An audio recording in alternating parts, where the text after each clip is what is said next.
All right, what's up, guys? Mr. Cruz here to go over the next part of learning quadrilaterals with us. So, with this part, what we're going to be doing specifically is finding the missing angles of quadrilaterals.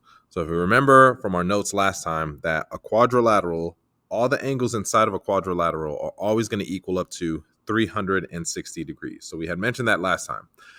So what we're going to be doing with today's assignments and specifically with like today's tasks is we are going to be given a quadrilateral that is either going to be missing some one or several of its angles, and we're going to have to find out what the measurement of those missing angles are. And we're going to be using simple adding and subtracting in order to figure it out, because again, what we know from quadrilaterals is that all the angles inside of it should equal up to 360 degrees every single time. All right, so let's go ahead and start with this one. So we have a trapezoid here, and I see that we have three of the four angles inside, so we're going to try to find out the missing one. So since we know that it equals up to 360 degrees, what we're going to do is we're going to add up all the angles that we have inside. So add up 105 plus 85 plus 85. When I add all those up, it's going to equal 275.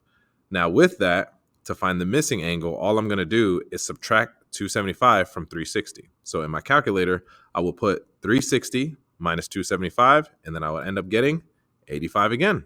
And then that's it. See, that's pretty easy, right? So that's literally all we're doing. Adding everything up, and then subtracting it from 360. All right, so let's try another one.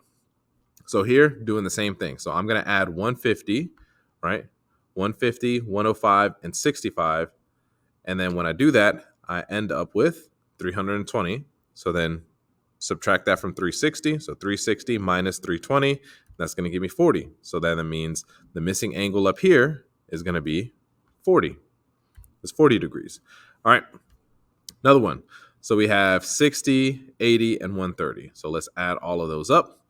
So 60 plus 130 plus 80. And when I do that, I end up with 270. 270 subtracted from 360 is going to give me 90.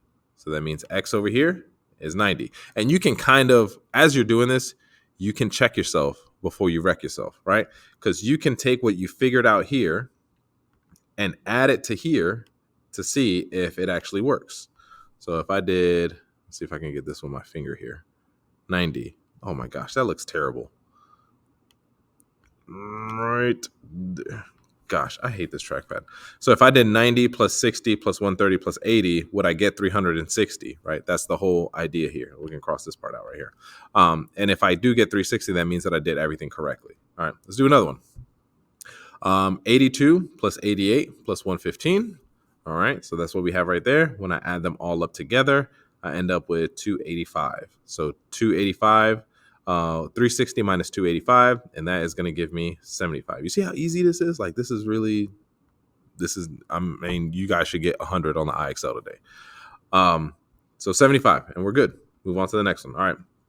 So this one, I will say this. If you feel like you get it and you understand, go ahead and move on to the next assignment. If you still feel like you're confused and you don't quite get it, I'm going to go through on the next video, go through a couple of more of these extra practice slides. But along with this, I want you guys to go through the slides as well, right? Because I'm providing you guys, if you guys don't go on Google Classroom under the stream, I'm going to give you guys access to the same slides that I'm going over. And I want you to practice these, right? The next several slides, do these on your own, then come back and watch the video and then see if your answers match up with my answers to see if you are doing it correctly and if you understand. All right, but I'll see you guys on the next video. All right, peace.